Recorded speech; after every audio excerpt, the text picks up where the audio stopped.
In some of the world's most dangerous jobs, think oil rigs, chemical plants, one tiny misstep, one single miscommunication can be absolutely catastrophic.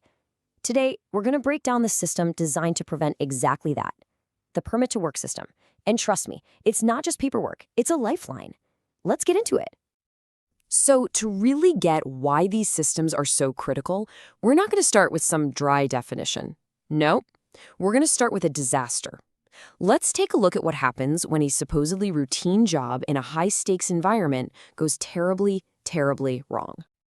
This isn't a line from a disaster movie. This is real. It's what happened at a chemical plant in the UK back in 1992. A team had what seemed like a simple maintenance task, just rake some residue out from inside a huge vessel. But a fatal oversight, a breakdown in communication, turned this everyday job into a deadly inferno in seconds. When investigators sifted through the wreckage, they found this whole chain of catastrophic, yet completely preventable errors. The right permit was never even issued for the job they were actually doing. Nobody checked what was inside the vessel. They used a metal rake in what could have been a flammable atmosphere, and they hadn't properly isolated the equipment. Every single failure pointed to one thing: a total breakdown in the system of work. Tragedies like this one force a really tough question. When you are dealing with incredible pressures, volatile chemicals, and insane temperatures, how do you build a system that can catch these human errors before they lead to disaster? How do you make safety deliberate? Well, the answer, the solution that industries have developed and refined over decades, is a formal, documented process that's specifically designed to manage and control this kind of risk. It's called the permit-to-work system. So a permit to work, or a PTW, is so much more than just a piece of paper that gives you permission to do something. I want you to think of it more like a pre-flight checklist for a hazardous job. It's a communication tool. It makes sure that every single person, from the plant manager all the way down to the technician holding the wrench, is working from the exact same playbook. It forces everyone to just pause and think through every single danger before work even starts. So the crucial thing to get here is that a permit isn't just a single action, it's a whole life cycle. It starts with formally authorizing the work. Then it clarifies exactly what needs to be done and what the dangers are.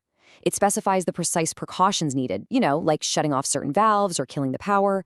It communicates this entire plan to everyone involved. And finally, it provides a system for control during the job, including what happens when shifts change or when the work is finally done. So how does a simple form build such a powerful web of safety?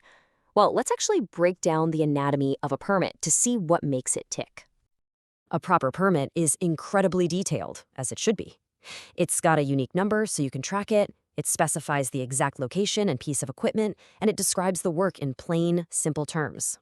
Then you get the heavy hitters, a list of all the hazards, the specific precautions to deal with them, and the protective gear you gotta wear. But here's the real key: signatures. People have to formally sign off on this. The person issuing it, the person accepting it, and later the person handing the equipment back. It creates this unbreakable chain of accountability. And look, this whole structure didn't just appear out of thin air. It's built on decades of hard-won lessons from accident investigations. In places like the UK, formal guidance from organizations like the Health and Safety Executive, or HSE, provides the backbone for these systems, making sure that best practices get shared across entire industries. A system is just a process on paper until people actually bring it to life, right? An effective permit-to-work system depends on a whole cast of characters, and each one of them has a very specific and absolutely vital role to play. Now, what I think is really smart about this is how it spreads out the responsibility. You've got an issuing authority who preps and authorizes the permit. A performing authority accepts it and is in charge of the crew. An area authority controls the physical location, making sure different jobs don't dangerously overlap. See? No single person holds all the keys. It's a team effort by design, and that creates a culture where safety is truly everyone's job. And it probably goes without saying, but you can't just throw people into these roles. Every single person involved, from the issuer to the user, has to be rigorously trained and formally assessed as competent. They need to understand the plant, the hazards, the procedures, and exactly what their duties are. This foundation of competence is completely non-negotiable.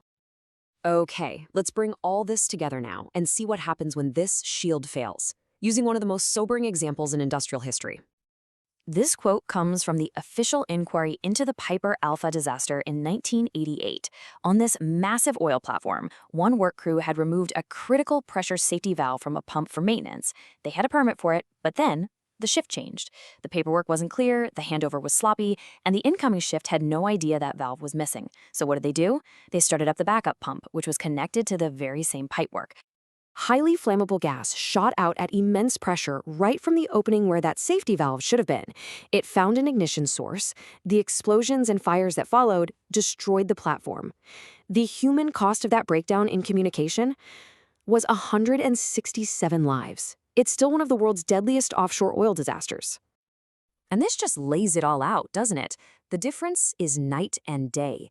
The system on Piper Alpha relied on memory and verbal chats.